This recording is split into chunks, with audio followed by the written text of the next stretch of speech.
په هیواد کې د ښوونځیو د زده کوونکو لپاره نوي یونیفورم د سنتو درناوی او کلتوري ارزښت ته ژمنتیا او ښکلا بښلې. د پوهنې وزارت لخوا په ټول هیواد کې د ښوونځیو د زده کړو لپاره نوی یونیفورم ټاکل شوی چې اسلامي ارزښتونه او د نبوي سنتو پر بنسټ رامنځته شوی دی. په همدې تړاو د بلخ د ښوونې او روزنې عمومي مدیر وایي چې دا یونیفورم د امیرالمؤمنین لخوا ټاکل شوی دی او د اسلامي شریعت یوه څرګنده نښه ده. نوموړی زیاتوي هغه کسان چې د پردیو یونیفورمونو د ترویج هڅه کوي د دوستۍ په جامه کې زموږ د ځوان نسل ذهنونه مسموموي.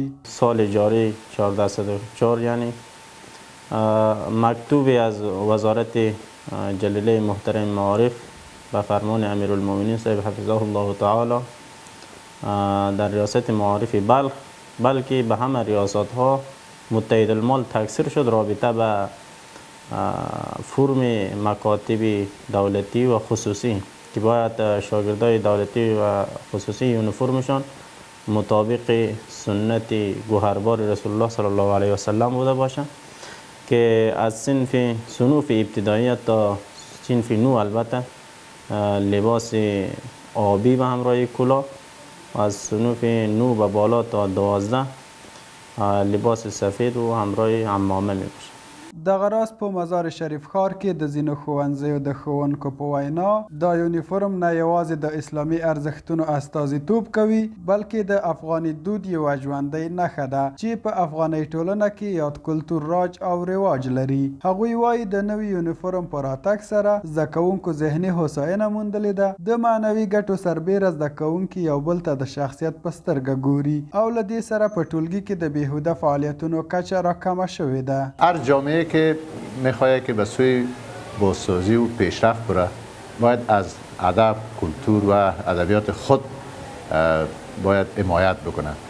در مجموع هدایت داده شدم که اینا باید تطبیق بکنن.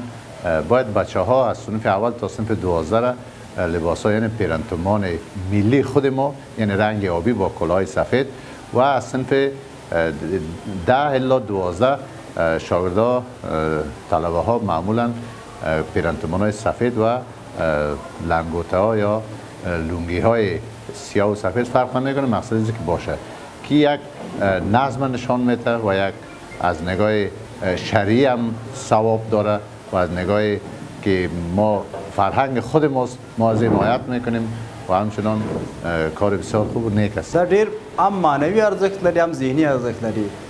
بیل د دې چې دا زموږ د کلتور او فرهنګ هغه دی دا سنت دی پیغمبر سنت دی دا او د زرونو کلونه دا کلتور و فرهنګ مونږ ته پاتې دی. هغه مخکې فرهنګ چې و د غرب و د هغه ونو فعلا چې دی دا زموږ دا د زر کلو مخکې د هغه دی د فرهنګ دی مونږ ته پاتې دی چې مونږ فعلا څه کوو پیاده کوو او په دې ډېر خوشحاله ماستو. ورته مهال د مزار شریف اړوند ښوونځي زده کوونکي د نوي یونیفورم په اغوستو د هوساینې احساس کوي او د اسلامي امارت د مشرتابه نه خپل خوښي څرګندوي. هغوی یا د جامې د خپل دود کلتور او عنعنات بولي او وایي چې د دې جامې له اغوستو سره ځانونه د تاریخ یوه برخه ګڼي.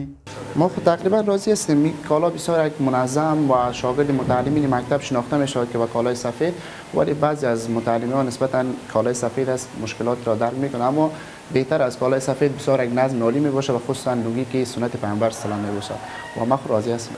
اصلا کالا راحت تر است خصوصا به مردم افغانستان چون که ما رسم و فرهنگ ما می است که برای کالا زندگی ما کتی کالا است، یعنی ما همیشه وقت از کالا استفاده میکنیم و این برای ما نسبتا بدلیشکل آزادتر و راحت تر است. مخکنی یونیفرم نه چې کوم یونیفرم چې مخکې پاتلون او یا خفیف هغه چې دغه نه دا خپل وطن کالی فرهنګ او لنګي ډېر کې د خپل خوشحالي احساس کوم. د ما پیغام لري چې هر د خپل کومه چې مدیر صاحب او وزارت دغه ورکول کې سپین کالی او لنګي واغوندي هماغه په دغه مطابق ته تطبیق کړي او زه ډېر خوشحالي احساس کوم. ټول دغه سپین کالی او لنګي په خپل تنګ لرو. د یادونې وړ ده چې نوی یونیفورم دمګړی د بلخ ولایت په ولسوالیو او مرکز مزار شریف ښار کې عملي شوی دی. بلخ باستان د هیواد یو له هغو ولایاتو څخه دی چې خلکو یې له پخوانه تر اوسه د خپل کلتور، عنعناتو او ارزښتونو ساتنه کړې ده چې د فرهنګي بډایتوب او تاریخي ارزښت له مخې ځانګړی مقام لري او اوس یې نوی نسل هم هڅه کوي چې له خپلې ریښې سره ژور تړاو وساتي. ثابت خان انځور، افغان نیوز، بلخ مزار شریف.